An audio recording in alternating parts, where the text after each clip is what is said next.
Okay, let's talk about arm wrestling techniques. And in this video, let's talk about pivoting versus tracking. And what I mean by pivoting is the opposite of doing tracking.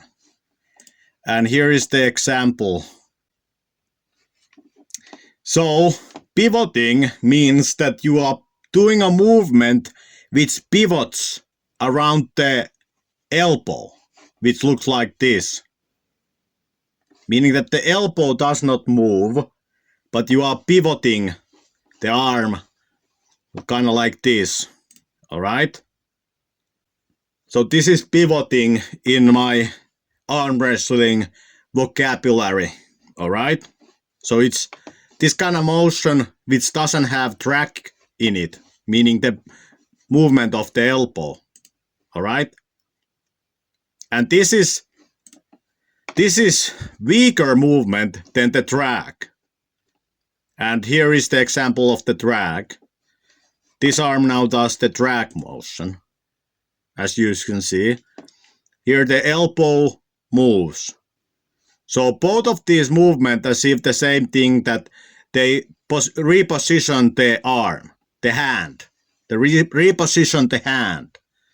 But in this drag, you are moving the elbow instead of pivoting around the elbow. Alright? So let's understand the mechanism of action here. Why is pivoting weaker than tracking? Alright? In pivoting, the lever arm is the forearm length, because you are producing a force which is perpendicular to the forearm. Because they happened like this.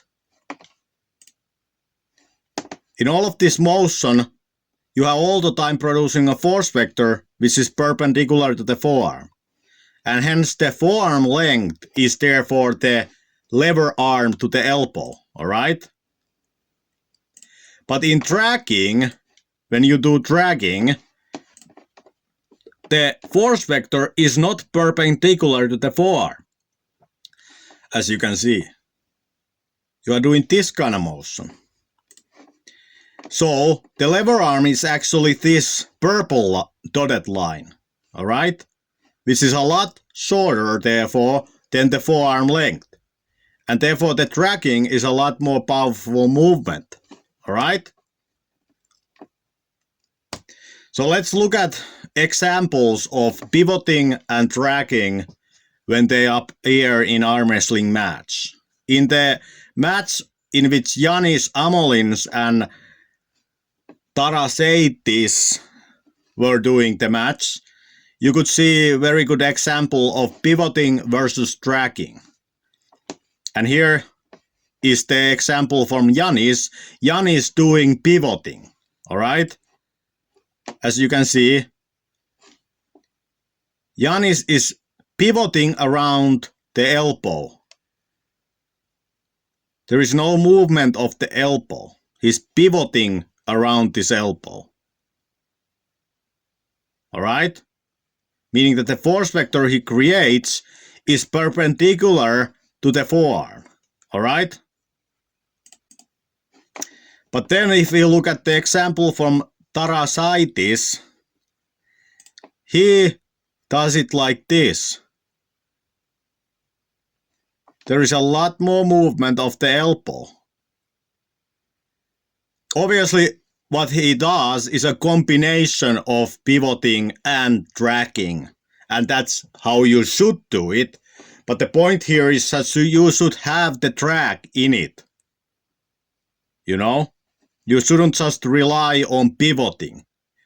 Because when you do it like this, you are not creating a force vector, which is, if you look at the slow motion, you are not creating a force vector which is perpendicular to your forearm, because that you are very weak when you produce that kind of force vector, because the lever arm is the entire length of the forearm for that movement. So when you do it in combination of the drag, you are producing a force vector which is not perpendicular to the forearm. Alright? Also, Alisan is also a good case study of the drag movement. If you look at this, and if you look at it slow motion, look how he always drags the elbow in combination of the movement. You never see him pivoting, meaning doing this motion without the drag component in it. All right? And again, if you look at the Janis's movement, it's pivoting. Elbow is planted, and he's pivoting around the elbow. Weak movement, because it has a very long lever arm. So, I have previously told you that you should try to produce a force vector to your opponent which is perpendicular to their forearm, because they have hardest time resisting that. But the reverse of that is here. Meaning that the reverse of that is that you should avoid movements in which you produce a force vector which is perpendicular to your own forearm. Because again, in this type of situation, your lever arm is long.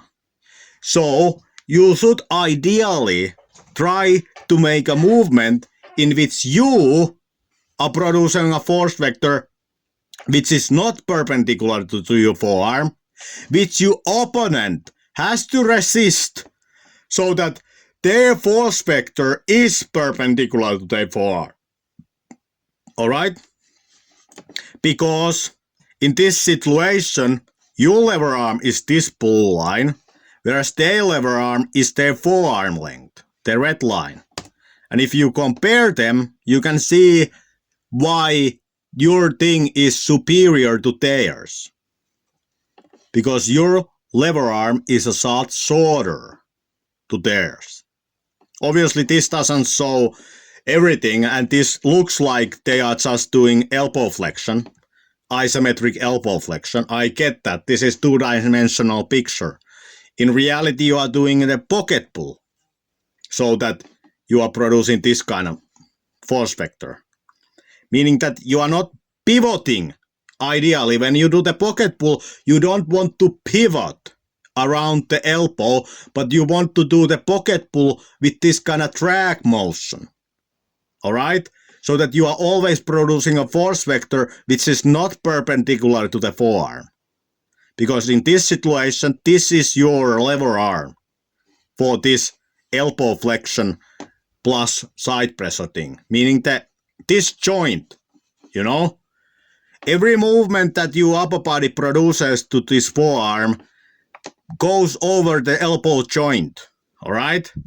Even though you combine the elbow flexion isometric elbow flexion and the isometric side pressure to do the pocket pull, even though you combine them, note that they both come from the arm and the shoulder, and they have to go to the hand through the elbow. Alright? So all that force goes to the elbow. So when you do it like this, the lever arm to the